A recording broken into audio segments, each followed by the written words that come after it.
ಹೇ, ಇವ್ರು ನಂಗೆ ಗೊತ್ತಿರೋ ಥರ ಇದೆ. ನಿಮಿಷ ನಿಲ್ಸು ನೋಡೋಣ.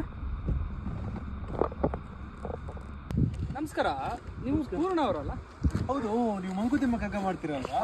ಸರಿ, ನಮಸ್ಕಾರ. ನಮಸ್ಕಾರ. ಒಂದು ನಿಮಿಷ. ನೀವೇನು ಇಲ್ಲಿ? ನಮ್ಮ ಮನೆ ಇಲ್ಲೇ ಸ್ವಲ್ಪ ಮುಂದೆ ಹೋಗ್ಬೇಕು. ಹೌದಾ? ಮೂಟೆ ಎಲ್ಲ ಹೊತ್ಕೊಂಡು ಹೋಗ್ತಾ ಇದ್ದೀರಾ? ಬನ್ನಿ, ಡ್ರಾಪ್ ಮಾಡ್ತೀವಿ. ಬೇಡ, ನಡ್ಕೊಂಡೆ ಹೋಗ್ತೀನಿ. ಬಟ್ ನಿಮ್ಗೆ ಹೇಳ್ಬೇಕಾದ್ರೆ ನನಗೊಂದು ಕಗ್ಗ ನೆನಪಾಯ್ತು. ಇದ್ರ ಬಗ್ಗೆನಾ? ಹೌದು. ಇಂಟ್ರೆಸ್ಟಿಂಗ್, ಹೇಳಿ. ಓರ್ವನೇ ನಿಲುವೆ ನೀನುತ್ಕಟ ಕ್ಷಣಗಳಲ್ಲಿ, ಧರ್ಮ ಸಂಕಟಗಳಲ್ಲಿ, ಜೀವ ಸಮರದಲ್ಲಿ, ನಿರ್ವಾಣ ದೀಕ್ಷೆಯಲ್ಲಿ, ನಿರ್ಯಾಣ ಘಟ್ಟದಲ್ಲಿ, ನಿರ್ಮಿತ್ರನಿರಲು ಕಲಿ ಮಂಕುತಿಮ್ಮ. ಮಂಕುತಿಮ್ಮ ಮಂಕುತಿಮ್ಮ. ಇದಕ್ಕೆ ಅರ್ಥ ನೀವು ಹೇಳಿದ್ರೆ ಚೆನ್ನಾಗಿರುತ್ತೆ. ಹಿಂಗಂತೀರಾ?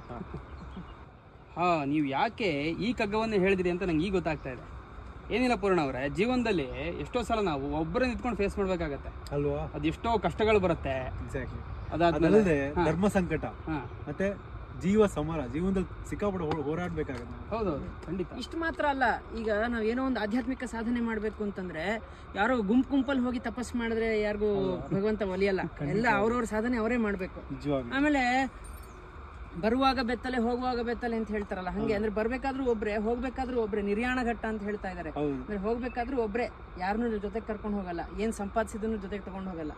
ಕರೆಕ್ಟ್ ಅಲ್ವಾ? ಅದಕ್ಕೋಸ್ಕರ ನೀವು ಡ್ರಾಪ್ ಮಾಡ್ತೀವಿ ಅಂತ ಹೇಳ್ಬೇಕು ನೆನಪಾಯ್ತು.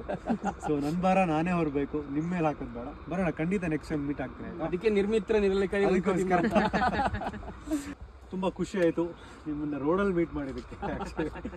ಸೊ ಹಾಗೆ ಮಾಡ್ತಾ ಇರಿ ಕಗ್ಗಗಳನ್ನ, ಇದೇ ತರ ಎಲ್ಲಾ ಜನರಿಗೆ ಈ ಕಗ್ಗಗಳ ಭಾವಾರ್ಥಗಳನ್ನ ತಿಳಿಸ್ತಾ ಇರಿ. ತುಂಬಾ ಖುಷಿ ಆಯ್ತು.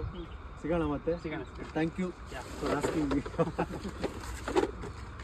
ನೋಡಿದ್ರಲ್ಲ, ಏನಂದ್ರೆ ಲರ್ನ್ ಟು ಬಿ ಫ್ರೆಂಡ್ಲೆಸ್ ಅಂತ ಈ ಕಗ್ಗದಲ್ಲಿ ಬರುತ್ತೆ, ನಿರ್ಮಿತ್ರ ನಿರಲು ಕಲಿ. ಹಂಗಂದ್ರೆ ಯಾರನ್ನೂ ನಾವು ಸ್ನೇಹವನ್ನೇ ಮಾಡ್ಕೊಳ್ಬಾರ್ದು ಅಂತಲ್ಲ.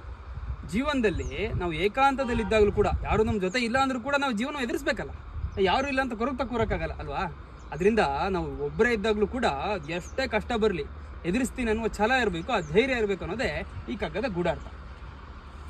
ನಮಸ್ಕಾರಗಳು.